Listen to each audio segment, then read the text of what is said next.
नमस्कार दोस्तों। आज हम एक बहुत ही इम्पोर्टेंट टॉपिक को डिस्कस करेंगे जो कि है पंचांग। पंचांग एक ऐसी चीज़ है जो एक एस्ट्रोलॉजर के लिए तो बहुत ज़रूरी होती ही है, per day to day life में भी हमें एक पंचांग पढ़नी आनी चाहिए ताकि हम देख सकें कि कोई व्रत आ रहा है, कोई त्योहार आ रहा है, कोई इम्पोर्टेंट इवेंट आ रहा है, या फिर अगर हम कोई ट्रैवलिंग कर रहे हैं, नया बिजनेस स्टार्ट कर रहे हैं, शादी कर रहे हैं, तो हम बेसिक्स एटलीस्ट समझ पाएँ कि बेसिक क्या चल रहा है। अगर आपको प्रॉपर एक मुहूर्त निकलवाना है तो डेफिनेटली आपको एक एस्ट्रोलॉजर को कंसल्ट करना चाहिए है। मगर अगर आप एक एस्ट्रोलॉजर को नहीं भी कंसल्ट कर रहे हैं, कोई आपका छोटा इवेंट है, तो आपको एक बेसिक समझ आना चाहिए कि पंचांग कैसे पढ़ें।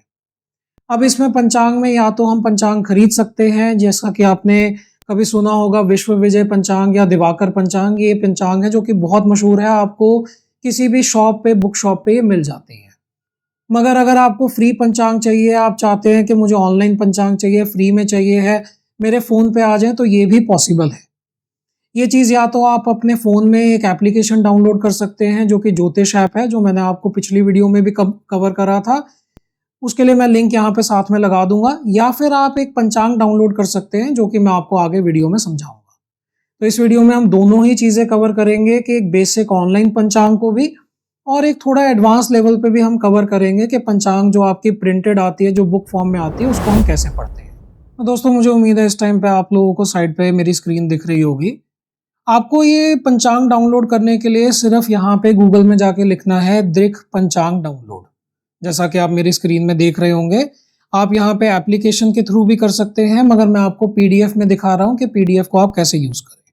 तो आप इस लिंक पे, ये जो दृक पंचांग है 2026 कैलेंडर, यहाँ पे जा सकते हैं। यहाँ पे आप अपने सिटी के हिसाब से, अपने शहर के हिसाब से पंचांग को डाउनलोड कर सकते हैं। मैंने ऑलरेडी डाउनलोड करके रखी हुई है, तो मैं आपको वहां से थोड़ा सा समझाने की कोशिश करूंगा कि आपने इसको पढ़ना कैसे है। यहाँ पे हम कोई भी महीना ले लेते हैं। हम यहाँ पे आपका अप्रैल महीना ले लेते हैं और हम देखते हैं कि अप्रैल महीने में हमें क्या दिख रहा है। तो सबसे पहले कि आपका जो महीना है वो यहाँ से 1 तारीख से शुरू हो रहा है। आपको स्क्रीन पे दिख रहा होगा 1 तारीख जो है यहाँ पे लिखी हुई है। ये 1 तारीख जो है ये 1 अप्रैल को रिप्रेजेंट कर रही है। यहाँ पे हम हिंदी तिथि नहीं देख रहे हैं, यहाँ पे हम इंग्लिश तिथि देख रहे हैं। जो हमारी हिंदी तिथि है वो उसके बगल में लिखी हुई है 29th। अब 29th का क्या मतलब है? यहाँ पे हमारी पहले कृष्ण पक्ष, फिर शुक्ल पक्ष, यानी कि कृष्ण पक्ष की हमारी 15 तिथि निकल चुकी है और शुक्ल पक्ष में हमारी जो है वो 14 तारीख चल रही है।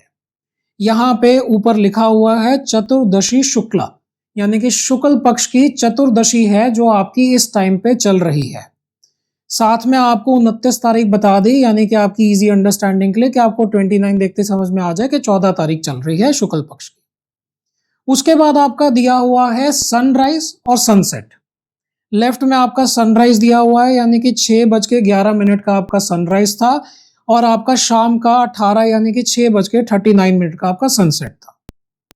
ये हमारे इंपॉर्टेंट चीजें हो गई जो आपको कोई भी डेट देखते ही पता चल जानी चाहिए।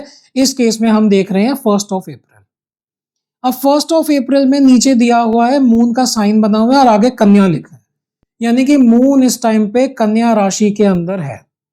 साथ में आपका नीचे एक स्टार बना हुआ है और आगे लिखा हुआ है उत्तर फाल्गुन।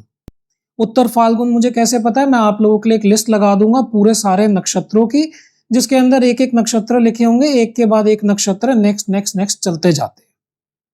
तो यहाँ पे हमारा उत्तर फाल्गुन चल रहा है और उत्तर फाल्गुन के आगे लिखा हुआ है 16:17, यानी कि शाम के 4:17 पे ये नक्षत्र खत्म हो जाएगा। यहाँ पे आप देख रहे होंगे कि जो आपकी राशि है, मून साइन है, उसके सामने नहीं लिखा है, क्योंकि चंद्र संचार जो है हमारा, इसमें राशि नहीं बदल रही है। हम एक और एग्जाम्पल इसमें ले लेते हैं। हम यहाँ पे देख लेते हैं कि किस दिन हमारा बदल रहा है। तो यहाँ पे हमारा 5 तारीख को, यानी कि 5 अप्रैल को है जो हमारा चेंज हो रहा है, जिसमें हमारी राशि जो है वो भी चेंज हो रही है। तो यहाँ पे लिखा हुआ है कि हमारी जो तुला राशि है वो चेंज हो रही है, और हमारी तुला राशि जो है वो चेंज होके चले जाएगी आपकी वृश्चिक राशि में। तो यहाँ पे हमें क्लियर दिख रहा है कि हमारा राशि में भी चेंज आ रहा है, और राशि का भी एंड टाइम दिया हुआ है कि वो राशि से मून कब निकलेगा। साथ में यहाँ पे आपका विशाखा का नक्षत्र खत्म हो रहा है, तो वो भी मेंशन्ड है। अब एक कंफ्यूजन और क्या हो जाती है कि किसी किसी जगह पे लिखा होता है, जैसे अगर हम 6 तारीख पे फोकस करेंगे तो 6 तारीख पे लिखा हुआ है कि अनुराधा जो है 26:57 पे खत्म हो रहा है। तो यहाँ पे हमें कंफ्यूज नहीं होना है। हिंदी कैलेंडर्स में जो टाइम होता है, तिथि तब चेंज होती है जब आपका सनराइज होता है। तो अगर कोई भी टाइम है और वो 24 के आगे चला गया है तो उसमें से आपको 24 माइनस करने हैं और फिर समझना है। यानी कि यहाँ पे हमारा रात के 2:57 2:57 AM पे हमारा जो है वो नक्षत्र एंड हो रहा है। अब आप देख रहे होंगे कि कुछ कुछ तिथियों के ऊपर एक आइकन बने हुए हैं। जैसे कि यहाँ पे अगर मैं 14 अप्रैल पे चले जाता हूं, जो कि हमारी कृष्ण पक्ष की 12वीं तारीख पड़ रही है, द्वादशी पड़ रही है, तो यहाँ पे आप देख रहे होंगे एक सिंबल बना हुआ है। ये सिंबल रिप्रेजेंट कर रहा है कि इस दिन मेष संक्रांति है। यहाँ पे हमारा सूरज का सिंबल बना हुआ है जो रिप्रेजेंट कर रहा है कि सोलर न्यू ईयर इस दिन स्टार्ट हो रहा है। ये सारे सिंबल आपको यहाँ पे मिल जाएंगे और नीचे रेड में आपको एक एक तिथि के नीचे लिखा हुआ भी मिल जाएगा कि कौन सा त्योहार है या कौन सा इवेंट है जिसकी वजह से ये सिंबल है। इसके बाद हर महीने के नीचे अगर आप देखेंगे तो फेस्टिवल्स मेंशन्ड होंगे। जो फेस्टिवल ऊपर लिखे हुए थे वही फेस्टिवल अब आपके नीचे मेंशन्ड है, और जितने भी आपके ग्रीन में लिखे हुए हैं वो आपके वीकडेज हैं, और अगर आपके रेड में लिखे हुए हैं तो वो आपका संडे पड़ रहा है, इसलिए रेड में लिखा हुआ है। तो यहाँ पे आपको एट अ व्यू पता चल जाता है कि कौन सी चीज चल रही थी, कौन सा फेस्टिवल था, क्या चीज थी। आप उसके हिसाब से अपना कोई व्रत रखना है, कोई आपको एकादशी का व्रत रखना है, यहाँ पे सब कुछ मेंशन होगा।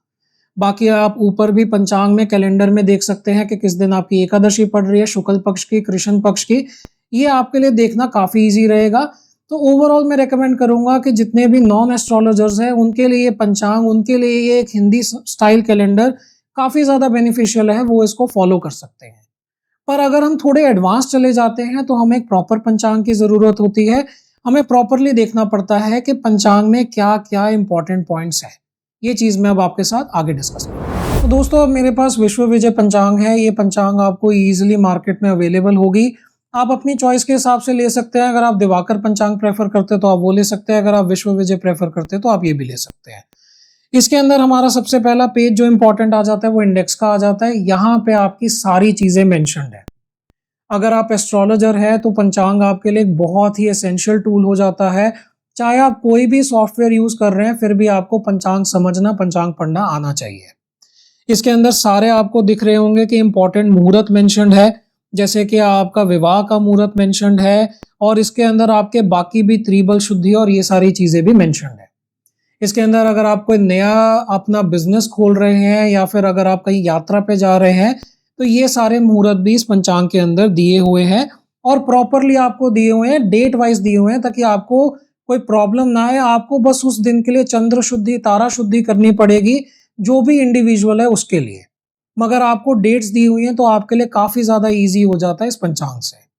इसके बाद दोस्तों अगली जो इंपॉर्टेंट चीज आ जाती है वो आ जाती है आपकी इंपॉर्टेंट डेट्स जो हैं, जो आपकी दी हुई है पेज नंबर 7 पे। यहाँ पे आपकी सारी की सारी एकादशी, अमावस्या, पूर्णिमा, दुर्गाष्टमी, संक्रांति, ये सारी की सारी आपकी एक पेज पे एट अ ग्लांस प्रोवाइडेड है। यानी कि यहाँ से आपको पता चल जाएगा कि आपके कौन से इंपॉर्टेंट चीजें आ रही हैं जो एस्ट्रोलॉजिकली इंपॉर्टेंट होती है, जिसपे किसी को व्रत रखना है या कोई इवेंट नहीं करना है, कुछ पूजा करनी है, तो यहाँ से आपको एट अ ग्लांस पता चल जाती है। नेक्स्ट जो दोस्तों हमारा इंपॉर्टेंट पेज आ जाता है वो है पेज नंबर 17, जिसके अंदर हमारा विवाह मुहूर्त आ जाते हैं। यहाँ पे जैसा कि मैंने आपको बताया था ऑलरेडी मुहूर्त निकाल के दिए हुए हैं, मेंशन्ड है कि कौन सी डेट पे आपके अच्छे मुहूर्त है, किस डेट पे आपके लतादि दोष जो हैं वो कम से कम होंगे। यहाँ पे अगर आपका 0 लिखा हुआ है तो लतादि दोष है, अगर आपका पहले पे आ रहा है तो लत दोष है, और ऐसे आगे आपके कंटिन्यू होंगे। और साथ में आपको ये भी देखना है कि जिस ब्राइड और ग्रूम की आप शादी करवा रहे हैं उनके आपके कौन सी मून की राशि है, कौन सा नक्षत्र है, वहां से आप और ज्यादा उसमें तारा शुद्धि, चंद्र शुद्धि करके एक प्रॉपर मुहूर्त निकाल सकते हैं। और ये आगे कंटिन्यू होता है 17 के बाद 18, 19, लगातार यही कंटिन्यू रहता है। हमारे पूरे साल के मुहूर्त इसमें मेंशन होते हैं। इसके बाद जो नेक्स्ट इंपॉर्टेंट चीज आ जाती है दोस्तों वो है यहाँ पे शुभ मुहूर्त जो मेंशन्ड है डिफरेंट चीजों के। यानी कि सगाई का मुहूर्त है, यहाँ पे गृह प्रवेश का है, ये आपको सारी चीजें पेज नंबर 31 ऑनवर्ड मिल जाएंगी। 31 पेज के बाद आपको मिल जाएंगी, जिसके अंदर सारे के सारे मुहूर्त आपके मेंशन्ड है। यहाँ पे आपको नामकरण का भी, व्यापार का भी, हर चीज मिल जाएगी। अब यहाँ पे चीज़ क्या है कि अगर कोई एस्ट्रोलॉजर नहीं है तो उनके लिए मैं बिल्कुल एक वार्निंग दे दूं कि यहाँ पे एक जनरल मुहूर्त मेंशन्ड है, इसके बाद कई चीज़ें और देखने वाली होती है। यानी कि आपका लगन क्या है, आपका जो मून नक्षत्र है वो क्या है, आपकी मून राशि क्या है, उससे इसको और ज़्यादा एक रेक्टिफाई करा जाता है, चंद्र शुद्धि करी जाती है, लगन शुद्धि करी जाती है और फिर हम एक फाइनल मुहूर्त पे पहुंचते हैं। तो ये ज़्यादा एस्ट्रोलॉजर्स के लिए ही है, नॉर्मल लोग इसको एक सिर्फ मान के चले कि उनको पता हो कि हाँ ये डेट्स में से कोई हो सकता है, हमें पंडित जी इनमें से डेट देंगे, मगर यहाँ से आप एक ओवरव्यू ज़रूर ले सकते हैं। इसके बाद दोस्तों एक इंपॉर्टेंट पेज आ जाता है, पेज नंबर 43, जिसके अंदर आपके जितने भी योग बन रहे हैं जो कि ऑस्पिशियस योग आ जाते हैं वो सारे के सारे यहाँ पे पेज मेंशन्ड है। यहाँ पे आपका रवि योग, अमृत योग, ये सारे पेज, सारी चीजें मेंशन्ड है पेज नंबर 43 ऑनवर्ड्स। तो आपके सारे के सारे योग आ जाते हैं। अगर आप कोई ऑस्पिशियस काम करना चाहते हैं, अगर आपको नॉलेज, आप एस्ट्रोलॉजर है, तो आप यहाँ से योग देख के उस हिसाब से आप जो है अपना प्लानिंग कर सकते हैं। अब दोस्तों आ जाते हैं हम पंचांग के मेन पार्ट पे, जो कि है पेज नंबर 76 पे। ये है वो पार्ट जहां से आप बहुत सारी चीजें एट अ ग्लांस देख सकते हैं। जैसा कि हमने एक सिंप्लीफाइड ऑनलाइन मैंने आपको पीडीएफ में दिखाया था, यहाँ पे सारी चीजें मेंशन होती है जो आप चेक कर सकते हैं। यहाँ पे आप देख रहे होंगे कि पहला जो हमारा है वो राम ई करके लिखा है, ये इंपॉर्टेंट नहीं है, ये राष्ट्रीय नीति के हिसाब से होता है, डेट्स होती हैं, पर हमने ये फॉलो नहीं करनी है। हमने जो इसके आगे तिथि आएगी उसको फॉलो करना है। उसके आगे हमारा आ जाता है वार। वार यानी कि हमारा कौन सा चल रहा है, सोमवार, शुक्रवार, मंगलवार, ये सारी चीजें आ जाती हैं। और ये हाउ टू रीड पंचांग में शुरू के चैप्टर में आपको मिल भी जाएगा कि शॉर्ट फॉर्म का मीनिंग क्या है। वैसे बहुत सिंपल है, कोई भी एस्ट्रोलॉजर है तो उनको इसमें दिक्कत नहीं आनी चाहिए। उसके बाद आ जाती है तिथि। तिथि में हमारी ये जो तिथि दी हुई है ये हमारी हिंदी तिथि है, ये हमारी वैदिक तिथि है। यानी कि अगर यहाँ पे 1 तारीख लिखी है तो ये कृष्ण पक्ष की 1 तारीख है। यहाँ पे लिखा हुआ है कि कृष्ण पक्ष की पहली तिथि जो है वो यहाँ पे शुरू हो रही है। अब उसके आगे लिखा हुआ है घंटे और मिनट। अब घंटे और मिनट जहां पे मेंशन्ड है वहां पे हमारी एंडिंग टाइम है, यानी कि 3 अप्रैल को। अब मेरे को 3 अप्रैल कैसे पता चला है, अगर आप लास्ट कॉलम में देखेंगे तारीखों में तो यहाँ पे सारी चीजें दी हुई हैं कि हिंदू कैलेंडर के हिसाब से, मुस्लिम कैलेंडर के हिसाब से, आपका जो इंग्लिश कैलेंडर है उसके हिसाब से कौन सी डेट इस पे कोरस्पॉन्ड कर रही है। यहाँ पे हमारी 3 अप्रैल को कृष्ण पक्ष की फर्स्ट तारीख जो है वो सुबह के 8:43 पे खत्म हो जाएगी। तो यहाँ पे बहुत क्लियरली ये सारी चीज मेंशन्ड है। उसके आगे आप देख रहे होंगे घटीपल। हमने घटीपल के अंदर नहीं जाना है, इसको हमें कन्वर्ट करना पड़ता है, हमें इसको कन्वर्जन करके लेना पड़ता है। हम क्योंकि घंटे और मिनट फॉलो करते हैं इसलिए हमने घंटे और मिनट ही लेके चल रहे हैं। हाँ, कुछ चीज में इष्ट काल में और 1-2 चीजों में घटीपल अभी भी यूज होता है, पर इतना ज्यादा प्रेवलेंट नहीं है, तो हम इसको नहीं लेंगे। हमने जो पहला है घंटे और मिनट उसी को लेना है। उसके आगे आप देख रहे होंगे लिखा हुआ है नक्षत्र। नक्षत्र यहाँ पे जो भी लिखा होगा उसका शॉर्ट फॉर्म लिखा हुआ है जो कि आपको फ्रंट में मिल जाएगा। यहाँ पे आपका नक्षत्र जो है चित्रा लिखा हुआ है। चित्रा जो है वो 7:25 पे यहाँ पे खत्म हो रहा है। तो हमें पता चल जाता है क्लियरली कि ये जो टाइम है घंटे मिनट में जो दिया हुआ है 19:25 यानी कि 7:25 PM पे ये खत्म हो रहा है। उसके आगे फिर से घटीपल में दिया हुआ है जो कि आपका मैंने आपको समझाया, सनराइज से देखते हैं, कन्वर्ट करना पड़ता है। हम उसको काउंट नहीं करेंगे, हम उसको नहीं देखेंगे, हम घंटे और मिनट को ही देखेंगे। उसके आगे योग है। योग का भी आपका जो है एंडिंग टाइम दिया हुआ है घंटे मिनट में। करण है, करण का भी एंडिंग टाइम आपको घंटे और मिनट के अंदर दिया हुआ है। यहाँ पे घटीपल में नहीं है, सिर्फ घंटे और मिनट में है। योग और करण वहां पे इंपॉर्टेंट आ जाते हैं जहां पे आपको कोई ऑस्पिशियस मुहूर्त ढूंढना है। अगर आपका कोई मुहूर्त जो है वो स्टार्टिंग की लिस्ट में नहीं मेंशन्ड है, आपको देखना है, तो एज एस्ट्रोलॉजर यहाँ पे आप योग और करण देख के कि कौन सा करण चल रहा है, क्या विष्टि करण है, जो भी करण है उसके हिसाब से आप यहाँ पे एक ऑस्पिशियस योग और करण देख के कोई मुहूर्त निकाल सकते हैं। अब यहाँ पे हमारा जो है घंटे मिनट में ये दोनों चीजों के बाद सूर्य उदय और सूर्य अस्त दिया हुआ है, यानी कि सनराइज किस टाइम पे हो रहा है और सनसेट किस टाइम पे हो रहा है। तो हमारा यहाँ पे मेंशन्ड है 6:09 और हम यहाँ पे हमारा सनसेट मेंशन्ड है 6:40।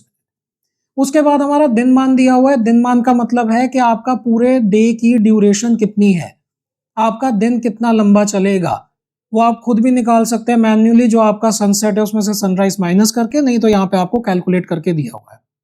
उसके आगे तारीखें दी हुई है जो मैंने आपको पहले ही समझा दी कि तारीखों का मतलब क्या है।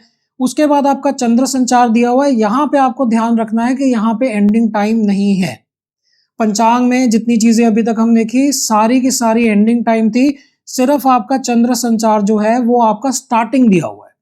यानी कि यहाँ पे अगर आप देखेंगे जो आपकी 5 अप्रैल है उसके सामने वृषभ लिखा हुआ है और 1728 लिखा है, यानी कि 5:28 पे वृषभ राशि में मून एंटर करेगा, एग्जिट नहीं करेगा, एंटर कर रहा है। और लास्ट में आप देखेंगे तो यहाँ पे कुछ नोट्स दिए हुए हैं जो कि हमारे त्योहार, योग या कोई भी भद्रा है, कोई भी इंपॉर्टेंट चीज है वो यहाँ पे लास्ट में नोट्स में दी हुई है। तो ये एक बेसिक तरीका है दोस्तों जिससे आप पंचांग पढ़ सकते हैं, समझ सकते हैं, डेट्स को, सारी चीजों को समझ सकते हैं। ये जो पार्ट पंचांग का है जो आपकी डेट से कॉरस्पॉन्ड करता है, ये 75 पे शुरू हो जाता है इस पंचांग में। जितने भी मैंने आपको पेज नंबर बताए हैं वो इस साल की पंचांग के हैं। हर साल छोटी मोटी वेरिएशन आ सकती है, तो आपको इस चीज का ध्यान रखना है। आप इंडेक्स से इस चीज को देख सकते हैं। पंचांग में और भी बहुत सारी चीजें होती है, ट्रांजिट के बारे में दिया होता है, आपके हर चीज के ऊपर, हर प्लैनेट का ट्रांजिट, हर प्लैनेट क्या क्या योग बना रहा है, क्या क्या चीजें हो रही हैं, हर चीज पंचांग के अंदर मेंशन होती है। खास करके मून की हमारा ट्रांजिट बहुत इंपॉर्टेंट हो जाता है, तो वो सारी चीजें इसके अंदर आगे दी हुई है। आगे विवाह के ऊपर बहुत सारी डिटेलिंग है, सारे के सारे दोषों को भी डिस्कस करा गया है। इसके अंदर ये भी डिस्कस करा गया है पंचांग में कि अगर आप यात्रा कर रहे हैं आपको किन किन चीजों का ध्यान रखना है। ये सारी चीजें बहुत ज्यादा एडवांस लेवल पे हो जाती है। अगर आप लोगों को ये वीडियो पसंद आएगा, आप इस वीडियो को लाइक करेंगे, तो मैं आपको और इसका सेकेंड पार्ट बना के पंचांग की एक थोड़ी एडवांस रीडिंग डिस्कस करूंगा। पंचांग के ऊपर थोड़ा डिटेल्ड हम वीडियो बनाएंगे जो कि थोड़ी लंबी हो सकती है, पर हम फिर पूरा का पूरा पंचांग को पढ़ना समझेंगे, एक एक चैप्टर को एक एक करके एनालाइज भी करेंगे। इस वीडियो के लिए इतना ही दोस्तों, धन्यवाद। अगर आपको हमारा वीडियो पसंद आया तो आप वीडियो को लाइक कर सकते हैं, चैनल को सब्सक्राइब कर सकते हैं और हमें डिफरेंट सोशल मीडिया प्लेटफॉर्म पे फॉलो भी कर सकते हैं।